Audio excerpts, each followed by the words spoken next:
ইলিশ ভাপা, চিংড়ি ভাপা, ভেটকি ভাপা, এমনকি পনির ভাপাও বাজারে নেই। কিন্তু তাই বলে করলা ভাপা শুনে কিছুটা ছিটকে গেলেন তো।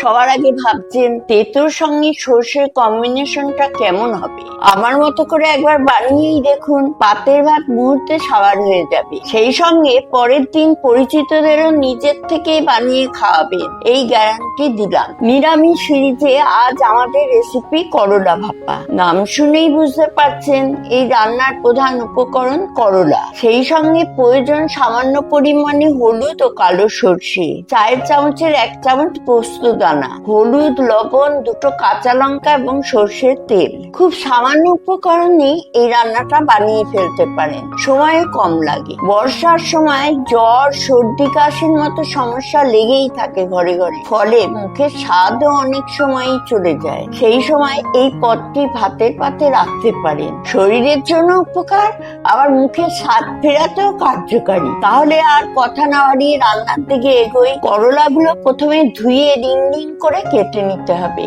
তাতে কিছুটা পরিমাণে লবণ এবং হলুদ মাখিয়ে রেখে দিতে হবে। রান্নার জন্য মশলা তৈরি করে নেব। এবার প্রথমেই মিক্সিতে নিয়ে নেব হলুদ ও কালো সর্ষে, দিয়ে দেব 2টো কাঁচা লঙ্কা। আমি আগে শুকনো সর্ষেগুলো পাউডার করে নেব। এর ফলে আপনার শরীরে মিলবে দারুণ উপকার। এর কারণ আমি আরেকটি ভিডিওতে বলবো, তার লিংক এই ভিডিওর শেষে আপনারা পেয়ে যাবেন। সর্ষে গুঁড়ো করে নেওয়ার পর তাতে দিয়ে দেবো সামান্য পরিমাণে জল। আবারও ভালো করে পেস্ট করে সর্ষেটা ছেঁকে নেব।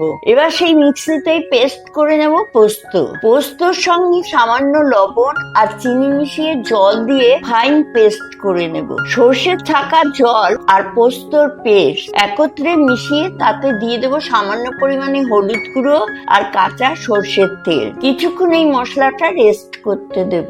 এবার কড়াই ওভেনে বসিয়ে গরম করে নেব। তাতে দিয়ে দেবো 2 চামচ সমান সর্ষের তেল। এই রান্নায় তেল খুব বেশি দেবেন না, তাহলে শরীরের জন্য ক্ষতি। তেল গরম হতেই তাতে দিয়ে দেবো হলুদ ও লবণ মাখানো করলা। লাল লাল করে করলা ভাজবেন না, তাহলে রেসিপিটা বানাতে সমস্যা হবে। সামান্য একটু নাড়াচাড়া করে তাতে ঢেলে দিন সর্ষে পোস্তর পেস্ট। করলা সেদ্ধ করতে সামান্য জল দিয়ে ঢাকা দিয়ে দিন।